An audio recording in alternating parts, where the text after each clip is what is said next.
घर की औरत। कहते हैं ना, घर दीवारों से नहीं, उसके अंदर रहने वाले लोगों से बनता है। लेकिन क्या हो जब घर के लोग ऐसे हो? सारा दिन खाती रहती हो, सोती रहती हो, कोई काम नहीं है तुम्हारे पास। ऊपर से बहू के आ जाने के बाद तो तुम और निकम्मी हो गई हो। दिखावे के लिए हाथ में माला पकड़ ली है, बाकी कोई काम नहीं करती। अरे कैसी बात कर रहे हैं? अब तो बहू आ गई है, अब तो मेरी बेइज्जती करना बंद कर दीजिए।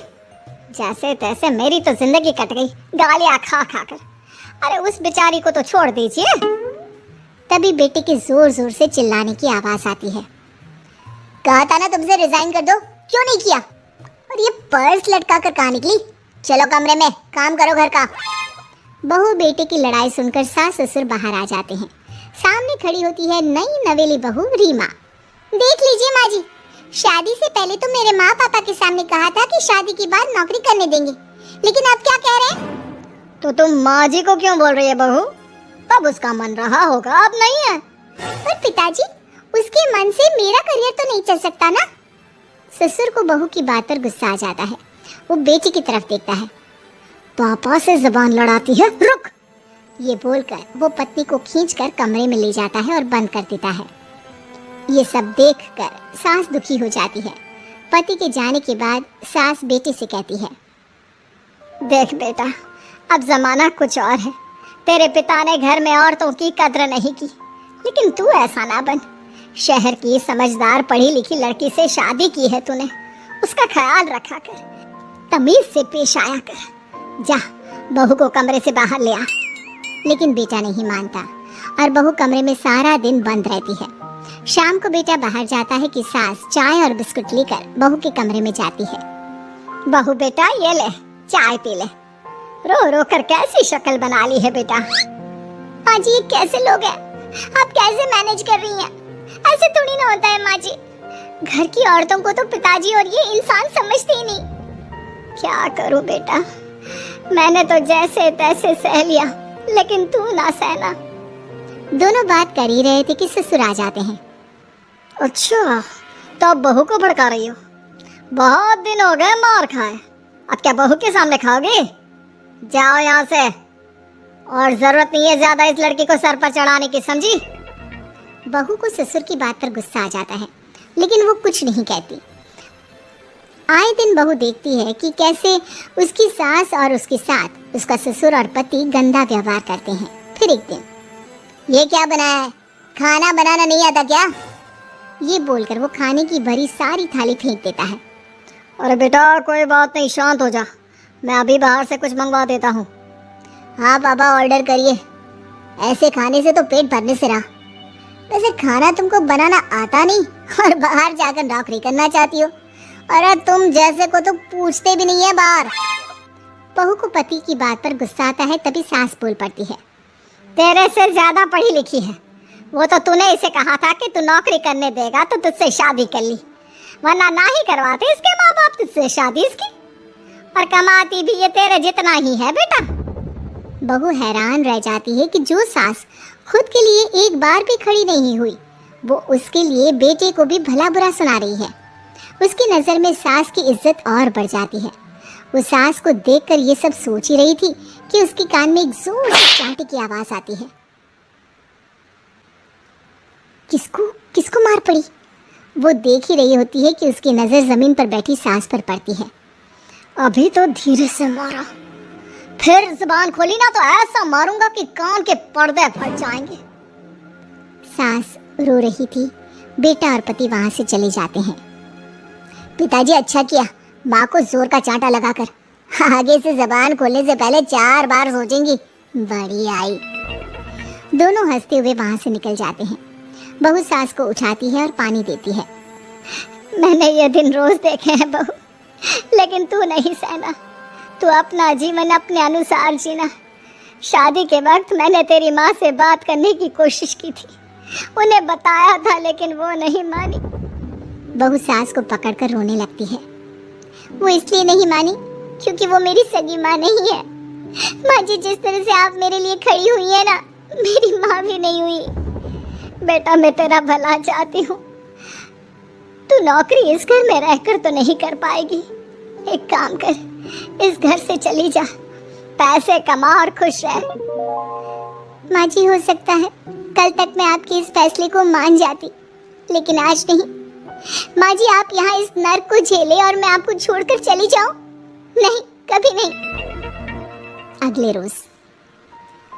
सुनिए, वो क्या है ना, मुझे कुछ कपड़े और गहनों की जरूरत है, तो जरा पैसे दीजिए ना। अब आप घर के मर्द हो तो पैसे तो आपसे ही मांगूंगी ना। बुरा तो नहीं लग रहा ना आपको? नहीं नहीं, बुरा क्यों लगेगा। ये लो कार्ड, कर लेना शॉपिंग। अगले रोज। बिजली का बिल आया है 10,000 का, भर दीजिएगा। इतना बिल कैसे आ गया? बेटा वो क्या है ना, सारा दिन बहू घर में रहती है तो कमरे में एसी और टीवी चलता रहता है। अब कम से कम बाहर जाए तो 4 पैसे कमा कर लाए। लेकिन हम लोगों को थोड़ी ना औरत की कमाई खानी है, वो तो मर्द ही करता है ना।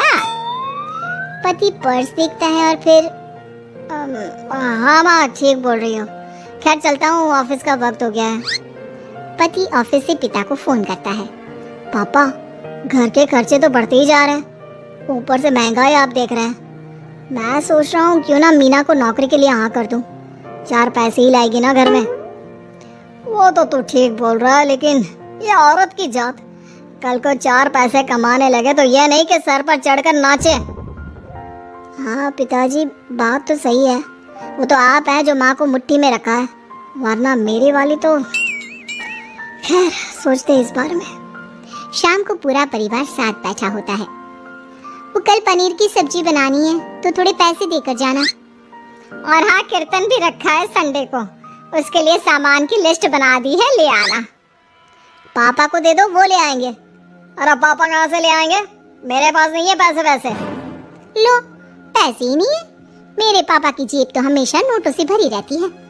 बेटा, लक्ष्मी को जो पूछता है ना, उसके पास लक्ष्मी रहती है। जो घर की औरतों को मारे पीटे, वो भला कैसे लक्ष्मी का लाभ ले सकता है? वाह वाह, क्या बात है, तो जबान खुल रही है तुम्हारी। लगता है भूल गई पुरानी मार और डांट, क्या? हाँ माँ जी, शांत हो जाइए। मैं नहीं देख सकती आपको मार खाता, और फिर हो सकता है कि मैं आपको बचाने आऊँ तो ये भी मुझे मारे। ठीक है बहू, मैं कुछ नहीं कहती, तू ये लिस्ट बस दे दे, मैं चलिए आराम करने।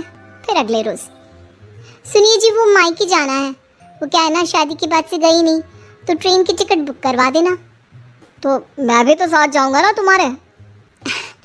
तो ठीक है, फिर फ्लाइट की ही टिकट करवा दीजिए। वो क्या है ना, अच्छा थोड़ी ना लगता है आप पहली बार मेरे साथ जा रहे हो और हम ट्रेन से चले, ठीक है ना? पति ऑफिस जाता है, जहाँ उसका दोस्त कहता है, अरे क्या हो गया यार, परेशान सा दिख रहा है। तेरी तो नई नई शादी हुई है, भाभी परेशान कर रही है क्या? अरे नहीं यार, तू तो जानता है थोड़ी सी कमाई में घर चलाना मुश्किल हो रहा है। तू कैसे मैनेज करता है यार? कैसे क्या यार, तू जानता है ना मेरी बीवी रिया को, वो टीचर है, फिर घर में ट्यूशन करती है, साथ में बच्चे भी पढ़ लेते हैं। यार, घर नाम की गाड़ी दोनों पहियों के साथ चलने से ही चलती है। वो भी कमाती है और मैं भी, और चल रहा है घर बस। पति को दोस्त की बात समझ में आती है, लेकिन पिता का ज्ञान कैसे भूल सकता था?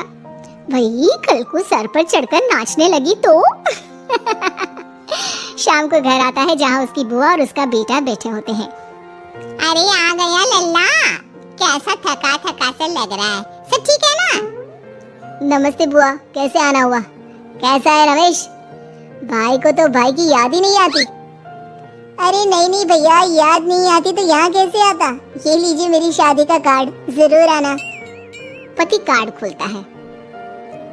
डॉक्टर रश्मि, अरे वाह, तेरी होने वाली बीवी डॉक्टर है। और क्या भैया, आपकी बीवी इंजीनियर तो मेरी डॉक्टर।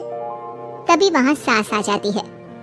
अरे जब घर में ही बिठाना है बेचारी को, तो काहे का इंजीनियर है, तो काम वाली ही, घर का काम करती है और आराम। इतनी पढ़ी लिखी लड़की को घर पर क्यों बिठा रखा है? अरे बहू, कहीं झोला छाप डिग्री तो नहीं लेकर आई है? पत्नी की बुराई सुनकर पति को गुस्सा आता है। नहीं बुआ, यूनिवर्सिटी टॉपर है मेरी मीना, और हाँ, बड़ी कंपनी में काम भी करती है। बस शादी के बाद कुछ महीनों की छुट्टी ली थी, अगले हफ्ते से ऑफिस शुरू हो जाएगा। क्यों मीना? तभी ससुर आ जाते हैं हाँ, लेकिन फिर घर का काम कैसे होगा? और पैसे कमाने लगेगी तो सर पर। पिता की बात पूरी नहीं हुई कि बेटा, सर पर चढ़ने का हक है उसका पापा। पत्नी है वो मेरी, यानी मेरे घर की रानी, और रानियां तो सर का ताज होती है। क्यों मीना? मीना पति की बात सुनकर शर्मा जाती है। वाह बेटा, तू सही समय में समझ गया कि औरतों की इज्जत करने वाले घर में शांति और लक्ष्मी का वास होता है।